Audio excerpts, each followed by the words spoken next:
नमस्कार, मैं doctor Ravindra quintal, homeopathy चिकित्सक, भरतपुर, डॉक्टर कुंतल होम्योपैथी से। मैं आपके सामने पाइल्स, जिसको अपन हिंदी भाषा में बवासीर कह सकते हैं, इस पर बात करेंगे क्योंकि भरतपुर के अंदर ये एक कॉमन समस्या है। जिस प्रकार मैंने पिछली बार आपको किडनी की पथरी के बारे में बताया था, उसी प्रकार से जो बवासीर पाइल्स जिसको हम कहते हैं और हिंदी भाषा में मस्से भी कह देते हैं लोकल भाषा में, तो वो भी एक कॉमन समस्या है। यहाँ हर दूसरे तीसरे व्यक्ति को ये समस्या बनी रहती है।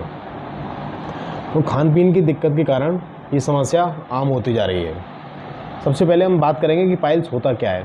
पाइल्स नॉर्मल भाषा में एक सरल शब्द लगता है, परंतु पाइल्स जब बढ़ जाता है क्योंकि हमारी जो गुदा एनस जिसको अपन कहते हैं, उसके अंदर शिराओं में सूजन आने के कारण पाइल्स के गुच्छे बन जाते हैं और वो बढ़ जाता है। पाइल्स को हम 4 स्टेजों में बांटेंगे, फर्स्ट, सेकेंड, थर्ड और फोर्थ स्टेज में बांटेंगे। पाइल्स फर्स्ट स्टेज के अंदर हमें ज़्यादा कुछ महसूस नहीं होता है, एक खुजली महसूस होती है जो गुदा द्वार पे चलती है और हम उसको इग्नोर कर देते हैं, टाल देते हैं, तो जिससे क्या है वो आम समस्या बढ़ती चली जाती है।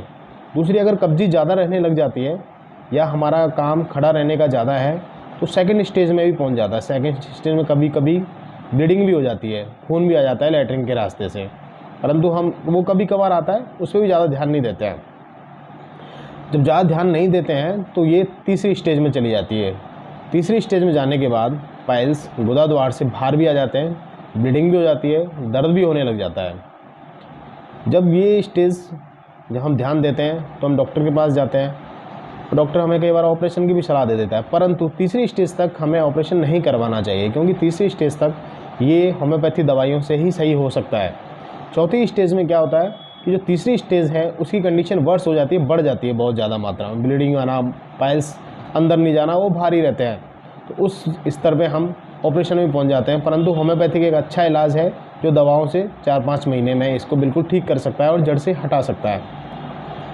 कई बार फिशर हो जाता है और उनको हम पाइल्स समझ बैठते हैं, तो फिशर और पाइल्स में हम अंतर जानेंगे। फिशर एक दरार है, एक खांच बन जाती है जिसके अंदर दर्द होता है और कई बार ब्लीडिंग भी हो जाती है, परंतु पाइल्स एक अंगूर के गुच्छे की तरह शिराओं में सूजन आने के कारण ये बाहर आ जाते हैं या अंदर रह जाते हैं। ब्लाइंड पाइल्स जो अंदर रह जाते हैं और प्रोट्रूड पाइल जो बाहर आ जाते हैं, तो दोनों में अंतर है, इसलिए हमें अंतर समझना चाहिए।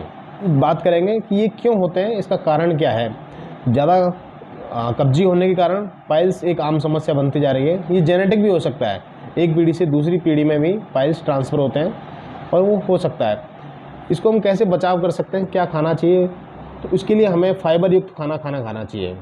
अगर हम गेहूँ की रोटी खाते हैं, उसमें आटे में हमें चना है, दाल है, मक्का है, इनको थोड़ा थोड़ा मात्रा में पिसवा के डालना चाहिए, जिससे ये फाइबर युक्त बन जाए और जिससे लैट्रिन कभी भी टाइट ना आए। दूसरा, हमें फल खाना चाहिए, सब्जियां खाना चाहिए, जिसमें पालक है, जिसके अंदर फाइबर युक्त खाना है या सब्जियां हैं, वो बहुत ज़्यादा तादिर मात्रा में खाना चाहिए। डाइट पर बात करेंगे हमें कि हमें डाइट में और क्या खाना चाहिए। हरी पत्तेदार सब्जी मैंने अभी आपको बताया, ये तो खानी है। इसके साथ में फलियों की सब्ज़ी हमें खानी है। शिमला मिर्च हो गई है, जैसे तोरई है, टिंडा है, लौकी है, गाजर है, बथुआ है, ये अच्छा होता है खाने में। और फल के रूप में हमें पपीता है, खरबूजा है, संतरा है, तरबूज है, मौसमी है, चुकंदर है, नाशपाती हो गई, अंगूर हो गया, पपीता हो गया, केला हो गया, ये सब हमें खाना चाहिए।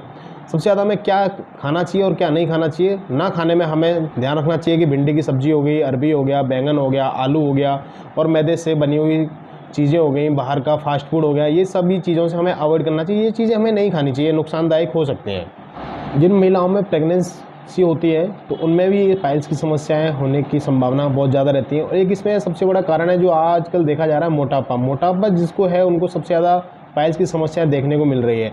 या फिर व्यक्ति है जो लगातार खड़े रहने पर जिसका काम है, उसको भी पाइल्स की समस्या बनी रहती है। ये सभी चीज़ें आपको ध्यान में रखनी होंगी, जिससे हम बचा जा सकता है। धन्यवाद।